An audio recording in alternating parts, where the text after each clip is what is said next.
চীনের 12টি জেট জঙ্গলি বিমান কিনতে চায় বাংলাদেশ। বাংলাদেশ বিমান বাহিনীর জন্য চীনের তৈরি জঙ্গলি বিমান জেট কিনতে আগ্রহী সরকার।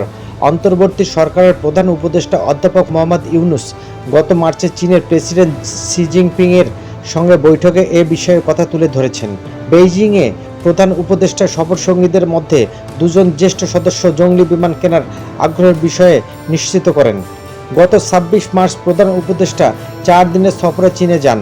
এই সফরের সময় প্রধান উপদেষ্টার প্রেস উইং বিবৃতি দিয়ে জানিয়েছেন, দুই নেতার বৈঠকে বিভিন্ন বিষয়ে আলোচনা হয়েছে।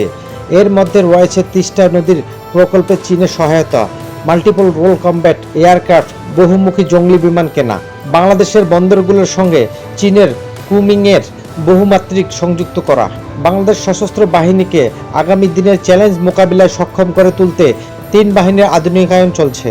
এরই অংশ হিসেবে বিমান বাহিনীর জন্য সরকার চীনের তৈরি জেট বিমান কিনতে চায়। সরকারের নীতি নির্ধারণ পর্যায়ে দুজন প্রতিনিধির নাম প্রকাশ না করার শর্তে জানিয়েছেন।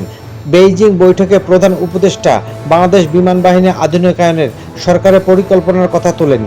তিনি চীনের কাছ থেকে 12টি জেট জঙ্গলি বিমান কেনার বিষয়ে আগ্রহের কথা জানান। চীনের প্রেসিডেন্ট এই আগ্রহের প্রতি তার দেশের ইতিবাচক মনোভাব দেখান।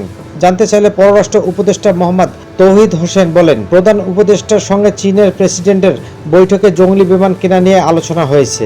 কূটনৈতিক সূত্রে জানা গেছে, প্রধান উপদেষ্টার সফরে আগে থেকে বাংলাদেশ ও চীনের মধ্যে কর্মকর্তা পর্যায়ের জেট কেনার প্রাথমিক আলোচনা শুরু হয়। বেইজিং বৈঠকের বিষয়টি আলোচনার ফলে কেনাকাটা বাস্তবায়নের পথ সুগম করেছেন। সফরের পর এ নিয়ে দুই দেশের মধ্যে আলোচনা চলছে।